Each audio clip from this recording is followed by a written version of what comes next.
Welcome back to the show. Let's go to line number 3. Richard, you're on the air. Good morning, Paddy. How are you today? Doing okay this morning, thanks. How about you? Not too bad. Paddy, I'd like to talk about the increase in the carbon tax coming in April. Sure. This is absolutely outrageous to be doing this to the people of Newfoundland and Canada, and Labrador and Canada, because we're an island and we got to import our groceries by ferry or some kind of carrier coming to Newfoundland. And when you see the price of fuel going up, the cost of trucking for across the island or from across Canada to come across the ferry, this just was driving up the price of our groceries. And I don't know why the federal government is doing this, bringing up this carbon tax. I know we're trying to keep the earth clean and we're trying to make sure that down the road there will be a future for the younger people. But, Paddy, to me, I can't see anything in the future that's going to make this world much better, because for the simple reason, we got 5 countries out there. We got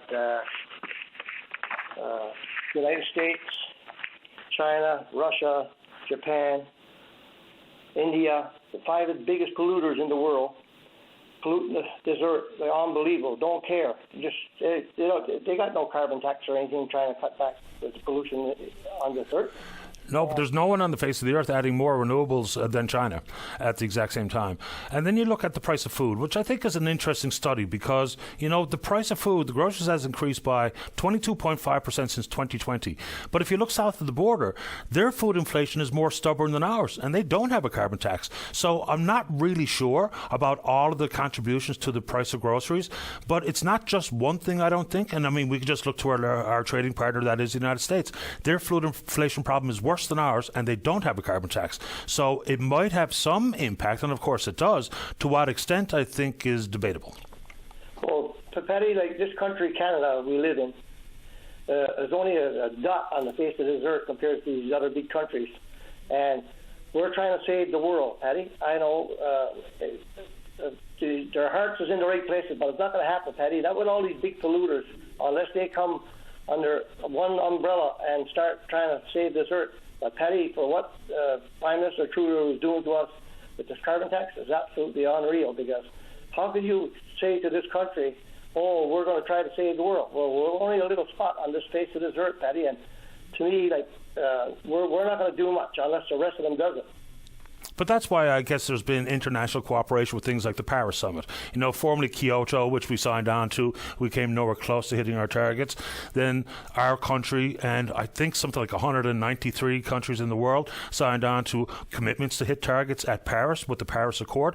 So I think there is certainly significant international cooperation on understanding these issues. Different countries take different tactics. There are many countries in the world that does have a price on pollution, that does have a carbon tax. We can't do it alone. There's no disputing that. Richard and I wouldn't even try.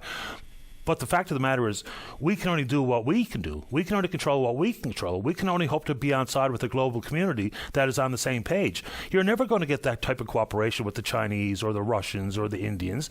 But what can we do about that? We can't force feed them. But to say that because China does X, even though they're putting more renewables on the grid than any other country in the world, even on a per capita basis, if they're not going to do it, does that mean we all just throw our hands in the air and say, well, that's it? Nothing can be done.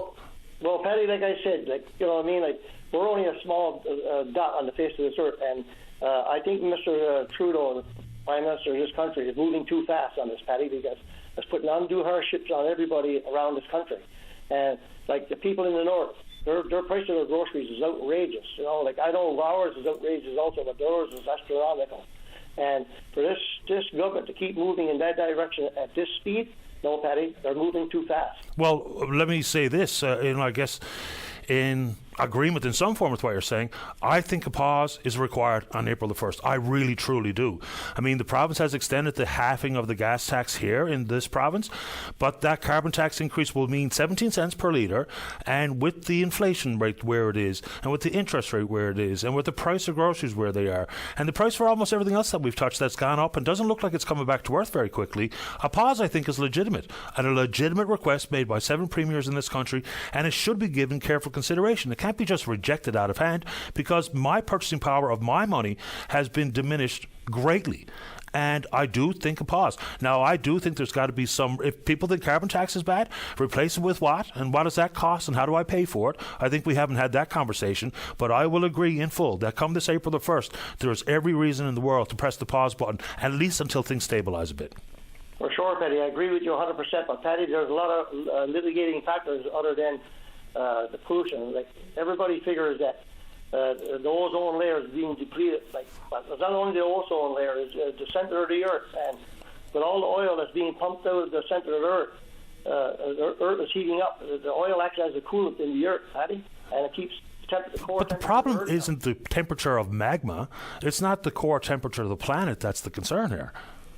Well, Paddy, how can you explain this, Paddy? Sure. There's icebergs up in the north, in the Arctic and the South Pole, probably 50 feet, 100 feet thick, and they're melting. How can this power of the sun melt these icebergs from on top, Paddy? But it's melting from underneath. It's like any lake or pond in the winter. When the water starts heating up underneath, guess what?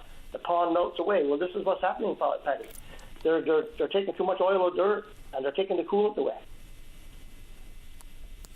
That's a.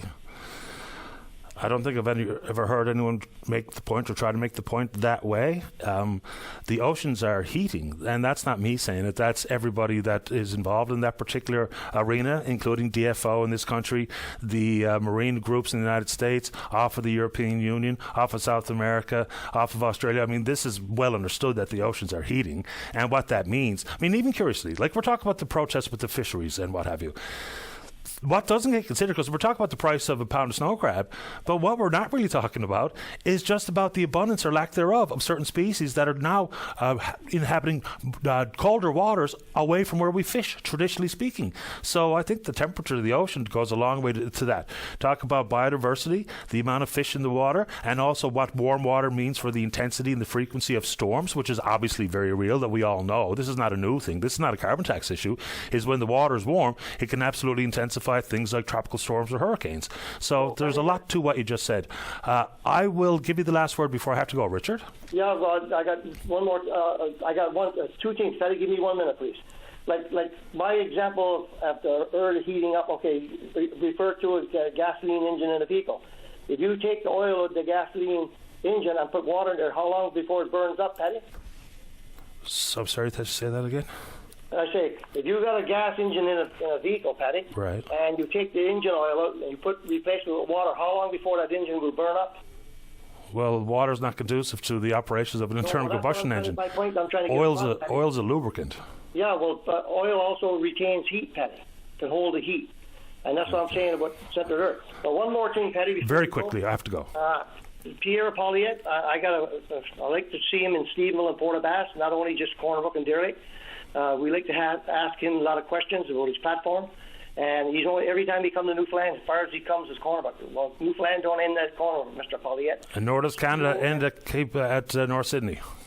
Yeah, well, Newfoundland ends at Port aux Basques, so I think he should come to Stephenville and also come to Port aux Basques to show us his platform, what he got, because all our areas in Newfoundland are big areas for people to run for the votes, and Steveville and Port aux Basques is a part of it, and I think he should come to Steveville and Port aux Basques to lay out his platform to the people so we can see what he got. I think a lot of people would like to see that in an actual platform.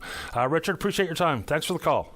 Thank you, Paddy. You're welcome. Bye-bye. Dave, I have no idea where we are. Are we taking a break here, or am I going to the...